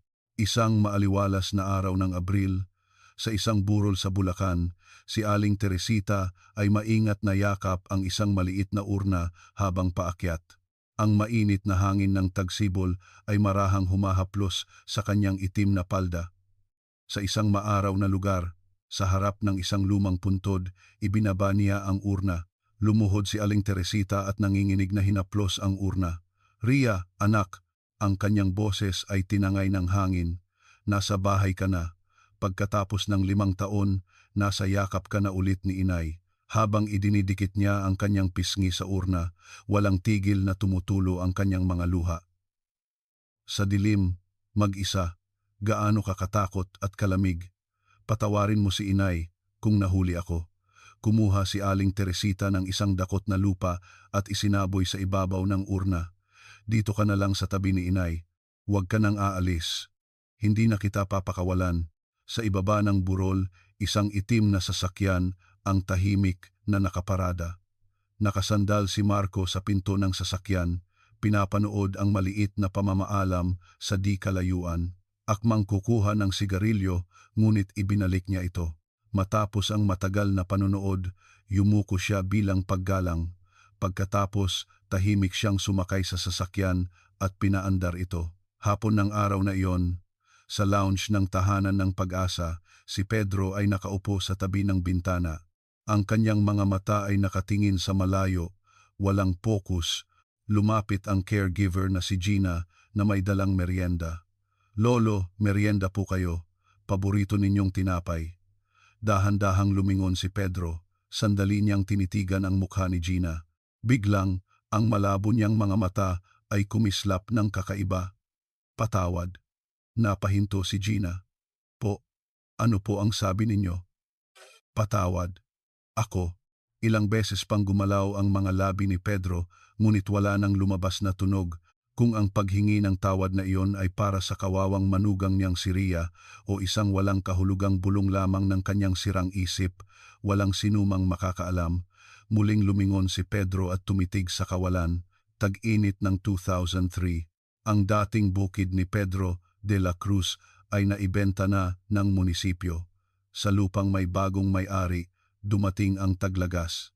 Ang dating kulungan ng Kalabaw, ang lugar ng trahedya, ay giniba na at wala nang natira.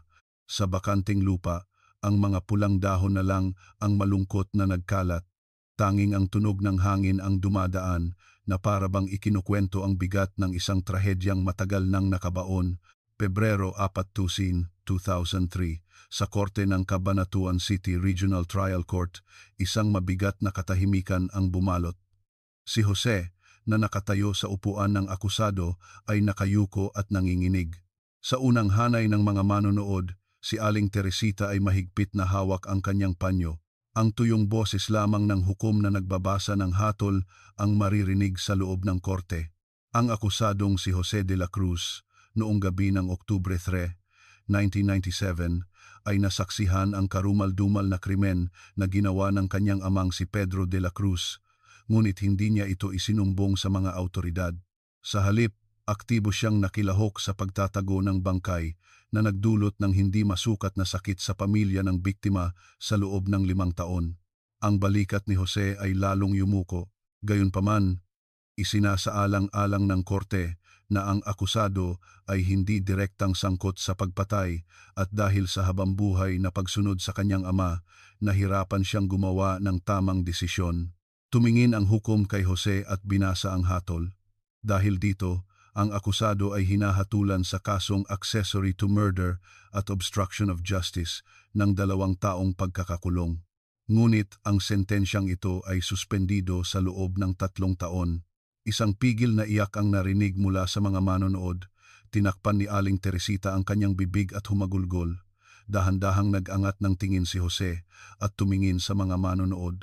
Ang kanyang mga basang mata ay nagsalubong sa mga mata ni Aling Teresita. Pagkatapos ng paglilitis, habang papalabas ang mga tao, bumaba si Jose mula sa kanyang upuan, lumapit kay Aling Teresita at lumuhod. Inay. Ang boses ni Jose ay basag at nanginginig. Patawad po. Kasalanan ko pong lahat. Hindi ko na po mahihiling ang inyong kapatawaran. Nanginginig na tinitigan ni Aling Teresita si Jose.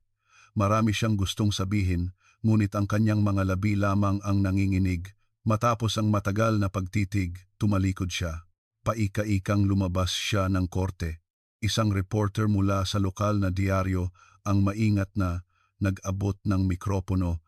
Aling Teresita, ano po ang nararamdaman ninyo? Pwede po bang magbigay ng pahayag? Huminto si Aling Teresita at tumingin sa kawalan. Gusto ko sanang itanong sa kanya kung paano niya naatim na kumain sa loob ng 5 taon habang ang anak ko ay nasa ilalim ng malamig na semento. Ang kanyang boses ay basag. Tuwing may okasyon, ni hindi ko man lang siya naipaghain ng pagkain, gabi-gabi akong umiiyak sa sama ng loob. Yon ang pinakamasakit. Yon ang pinakamatinding hinanakit ko. Pinunasan ni Aling Teresita ang kanyang mga luha at mabigat na humakbang. Hapon ng araw na iyon, inilabas ng piskalya ang pinal na desisyon tungkol kay Pedro de la Cruz. Ibinaba ni Marco ang telepono at mapait na tumingin kay Leo. Hindi nakakasuhan si Pedro. Dismissed. Walang jurisdiksyon. Hindi makapaniwalang kumunot ang noo ni Leo. Po, ganoon na lang. Yon pagkatapos ng ginawa niya. Hindi siya mapaparusahan dahil sa demensya. Patuloy siyang wala sa katinuan kaya't hindi siya pwedeng litisin. Sa batas, wala tayong magagawa. Paano na po siya ngayon? Makakalaya na lang. Mananatili siya sa home for the aged hanggang sa mamatay siya. At ang nakakatawa pa, dahil hindi ito parusa, hindi sasagutin ng gobyerno ang gastos sa home for the aged. Ang pamilya niyang si Jose ang magbabayad ng lahat, mula sa pagiging construction worker habang nakaprobation. Oo, magtatrabaho siya ng husto para bayaran ang home for the aged ng tatay niya. Siguro, yan na ang kapalaran niya. Tumingin si Leo sa labas at huminga ng malalim. Nakakatawa nga ang mundo. Pinrotektahan niya ang tatay niya, nasira ang buhay niya, at ngayon, magtatrabaho siya para sa diaper ng tatay niya. Ano ba talaga ang pagmamahal sa magulang? Tahimik lang si Marco, pinaglalaruan ang kanyang sigarilyo. Marso 5, sa opisina ng Criminal Investigation Unit, abala sila sa pagsasara ng kaso. Binabasa ni Marco ang huling pahina ng kanyang report. Matapos mag-isip, kinuha niya ang kanyang ballpen at idinagdag ang isang pangungusap sa ilalim. Humingi kami ng paumanhin at taos-pusong nagsisisi sa pamilya ng biktima dahil sa aming pagkukulang sa investigasyon noong 1997 kung saan agad naming isinara ang kaso bilang paglalayas. Lumapit si Leo na may dalang kape at nabasa ang pangungusap. Sir, kailangan po ba talagang isulat yan?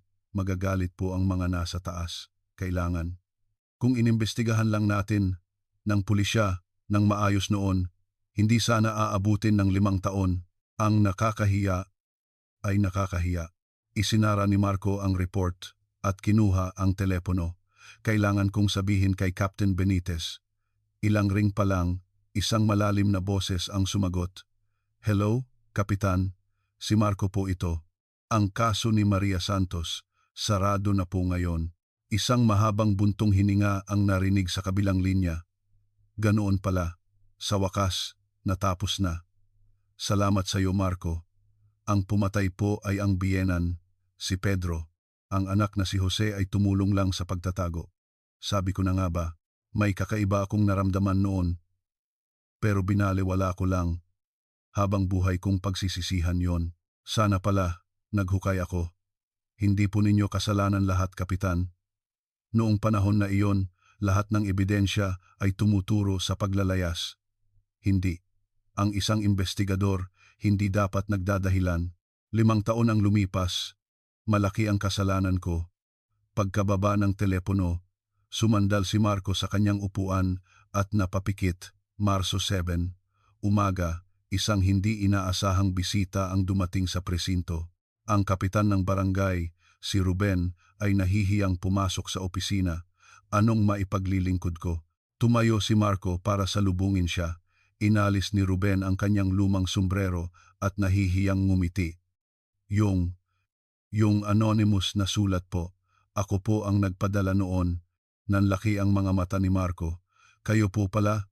Bakit po kayo naparito? Narinig ko po kasing tapos na ang kaso. Wala na pong dahilan para magtago, kaya po ako naparito. Bakit po anonymous? Kung sinabi niyo po agad, mas napabilis sana ang investigasyon. Umupo si Ruben at huminga ng malalim. 5 taon po akong naghinala, pero wala po akong pruweba. At si Tata Pedro, hindi po biro ang ugali noon. Baka kung anong gawin sa akin kapag nagsalita ako. Alam niyo naman po sa probinsya, maliit lang ang mundo. Pero bakit po ngayon lang kayo nagsalita? Narinig ko pong nasa home for the aged na si Tata Pedro. May demensya na raw po. Nang marinig kong wala na siyang pangil, doon lang po ako nagkalakas ng loob at kinonsensya na rin po ako.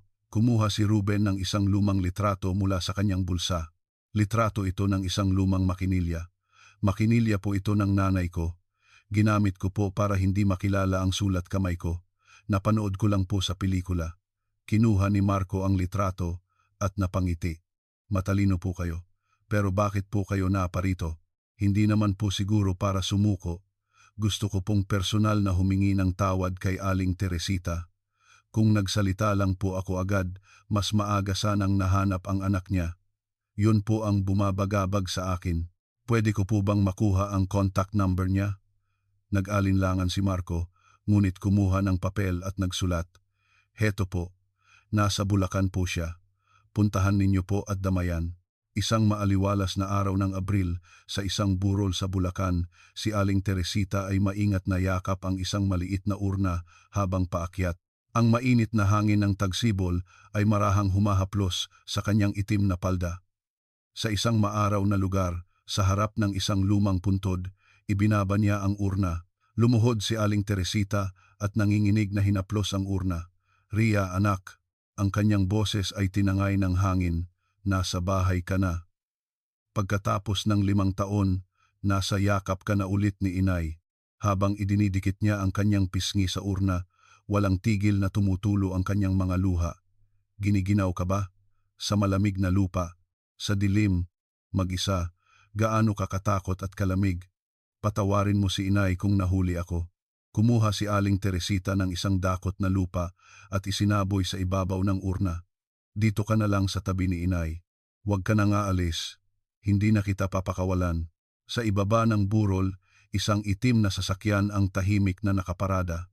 Nakasandal si Marco sa pinto ng sasakyan, pinapanood ang maliit na pamamaalam sa di kalayuan. Akmang kukuha ng sigarilyo, ngunit ibinalik niya ito.